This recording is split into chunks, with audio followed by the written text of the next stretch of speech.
This morning while getting my coffee, I heard someone cite a study that Generation Z self-reports as the loneliest generation. In spite of being the most connected by social media, they feel the most cut off from other people. It's just one more piece of evidence to show that virtual can't replace actual. Human beings are embodied creatures who need interaction with others in physical space and in real time. It says in Genesis 2, verse 18, that it is not good for man to be alone.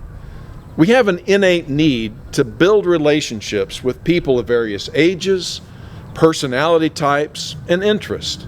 The buzzword for that these days is community. We all say we want community, that we value community, but fewer and fewer people are finding it possible to sustain a meaningful social network. I wonder why.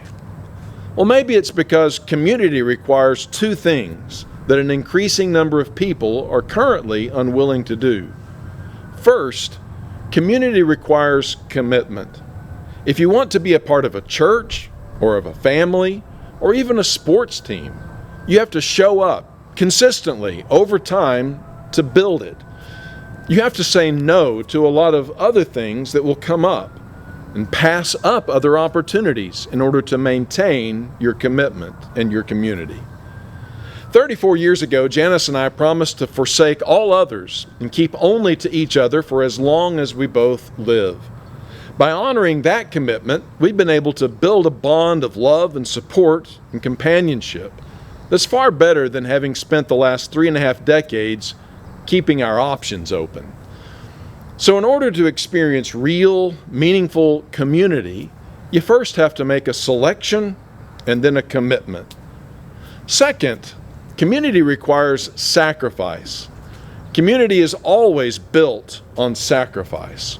A great community is one in which the members are all looking to give more than they take. They're willing to part with time, attention, and money in order to benefit others in the group. This is why the church has endured for 2 millennia.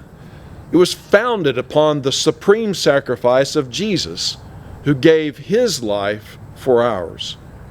He teaches those who are drawn to him to extend to one another that same self-sacrificial love that we ourselves have received.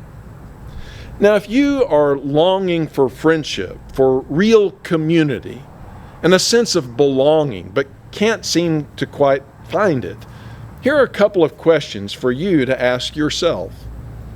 Number 1, have I fully committed myself to my church, to my family, or to my circle of friends? Or am I staying aloof out of fear of commitment, or in the hopes that something better will come along later? Number 2, am I really making consistent sacrifices to benefit the community I'm a part of? The last time you were called upon to give of yourself in a meaningful way, did you step up or did you step back? The way you answer these two questions will determine whether or not you're able to participate in real community.